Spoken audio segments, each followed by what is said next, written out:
Thank you for joining me for another Quick Hits conversation. Today I would like to talk about, is there a relationship between goals and happiness? And Simon, you brought this point up at the end of our last one, so I'd like you to kick us off here. I think that goals in themselves, they're just a tool. They don't mean anything. You know, if you're getting a kick out of achieving a goal, then it's kind of like getting addicted to some kind of drug-induced rush, and you just got to go and get your next fix. Surely the ideal is happiness, whatever form that brings you. And if goals are part of that, great. But if they don't have to be, there's no rule that says when you were born on this earth, you have to go and achieve this goal and that goal and that goal. It's not a badly designed computer game, you know? So I have a question, if you guys are willing to answer it. Of us, which one of us have hard target goals written down? This is what life is going to be, and this is the direction I'm going. I know that that's not the way my life is run. Nope. I have pretty hard directions, but to call them goals and to equate them in the world of marketing where I have KPIs and all of that stuff measuring, and I don't have that. I do know that often my personal goals, and that's the best way to talk about it, are differentiated based on chunks of life. You know, like, you know, there's certain phases in your life that you have certain targets. No, I don't have hard goals, but I have a very strong sense of direction. Periods of my life when I don't have that direction, I'm not as happy, and I'm done a lot of positive psychology, and the research is definitely there that the people who set themselves goals of some sort often feel happier, but only if those goals are actually making them happier. And it's just a really important point that often gets missed, is people say goals will make you happy only if it's the right goal. If you put your ladder against the wrong wall and spend a long time getting up the ladder, you're still not where you want to be. So it is making sure your goal is actually going to make you happy. But I totally agree with Karen that what makes me happy now is very different to what made me happy in my 30s. And that's quite natural, I think. And I think it's something that comes along as a surprise as we go through life, but a nice surprise if we do it well. So back to the original question, goals and happiness, is it maybe not goals, but direction? I think when you're talking personally, see, and I keep wanting to go back and forth between personal and professional, is because, like, in my mind as a marketer, everything needs to have a target, to use Simon's language. We're working towards a particular target.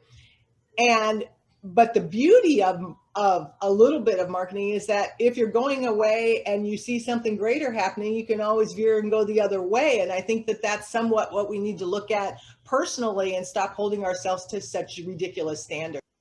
And I think that's it. This goal orientation and a sort of macho sort of, you can set an intention and you're going to make it happen and that will make you happy and successful. That I find so sad in particularly Western business culture, because it doesn't allow you to do, as you just said, Karen, adjust as you go along. And we often set targets which are adversarial. I'm going to be the best of the competition. I'm going to make the most money. You know, yeah. I guess it's not just that goals are intrinsically wrong. We're a bit messed up as a culture, but that's no surprise to anybody, is it? You know. But you know what? Simon, you just made me think about sports, because sports are the quintessential targets, goals. What are you working towards? And with the Olympics coming up, I mean, those athletes are a perfect example of, Jiminy Cricket, talk about long-term goals and working towards something. And back to that original concept of whether happiness had to be part of it. You ask any of those gymnasts, and I'm not so sure they would say they were happy along the way reaching those goals. And I think when you ask people about the difference between having some purpose and meaning and having goals, I think they often look at you and go, but as you say, goals are kind of set. And when people talk about their SMART goals and all the rest of it, and actually I find that it's an awful lot easier if you get rid of SMART goals and you actually say, SMART goals are fine for targets. I love that word, targets, Simon gave us. But I think if you're going to be looking at bigger goals, you want to have outcomes. It's what outcomes do you want? How would you know the success measure? How do you know what's the vision, that's the why that you're doing this. And I think if you're moving towards things that you understand the why they're important to you, why you want to do them, then yeah, okay, on the way there might be some tough days, but you listen to those Olympic athletes when they've had a good day, and my God, they've had a good day in the office when they've had a good day. So is it goal yeah. or meaning? That's what you mentioned meaning there, didn't you? Yeah, and I think that's goal is just an expression. I think you're right. If higher than goal is some meaningful thing that you want to do, and I think for them, it's when you listen to them, it's often self-development, the ultimate. You know, I've got these talents and I want to take them to the ultimate. But what's interesting about that is you never get to talk to the athletes who don't make it. Mm. And the devastation that that's created in their life. I just did a quick hits a couple of hours ago about the negativity that comes out of being an athlete. Mm-hmm. Mm. And I think that that is one of the things that's really hard is and I think it happens in life too, where you create goals or whatever meaning and you don't achieve it. What does that do to your self-worth of who you are as a human and your happiness? But then also there's also a marathoner, I can't remember, she's a long distance runner who I just listened to her on a podcast who was an Olympic athlete. And the other aspect is once you reach your goal, then what? Right? I mean, and she talked about the depression that occurred for that full year after the Olympics. Because, you know, you think about working for 4 years or 8 years or whatever, you know, the time frame is. And then you have that success, but you didn't plan for it. It's the same as NFL athletes, NBA. You know, what are you going to do post-career? You still have, you know, 3/4 of your life left. So why bother being an athlete if you're just setting yourself up for inevitable failure and disappointment? Well, I mean, there must be some intrinsic, to go back to what Rosie was talking about. There's something intrinsic about that success, of that attaining.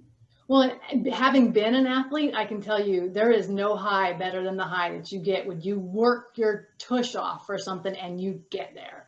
Yeah. But there's also no lower when you work your tush off and it falls flat. Yeah. And it's the same, you know, and when people get these awful post projects in work, you can be 2 years on a work program. And when it's over, the low is quite big. And it's very not often recognized that people have been working to a goal, and once the goal, you either pick them up immediately and get them excited about the next big thing, or you give them a rest and you tell them to rest. And I think in our own goals, I love Karen's point about you've got to adjust them. You've got to kind of know at the end of one, I'm going to need something else. And I think remember to celebrate when you get there. Yeah, the successful athletes have the plan B starting to form a little earlier than the ones that crash out earlier with no time to form plan B. That's hard. I would say the more emotionally, those with the higher emotional IQ get that. I don't know that all the athletes in all the sports really are making those connections until they're forced into that retirement, right? Because to Robyn's point, you know, as an athlete, I'd still be athletic today and doing those things to make money if that was an opportunity that was in front of me, because to me, reaching those athletic goals, there's nothing like that incredible endorphin high, but the low is pretty ugly too. Yeah. So maybe it's not about, life isn't about goals so much as to Simon's point at the beginning. I do wonder if the nature of our goals changes as we mature. Oh yes, definitely. You know, and I wonder what the goals would be of a 60, 70-year-old person. Definitely. Well, as probably the oldest in the group of us here, I can tell you the goals change a lot, I think, in terms of what it is you want out of it.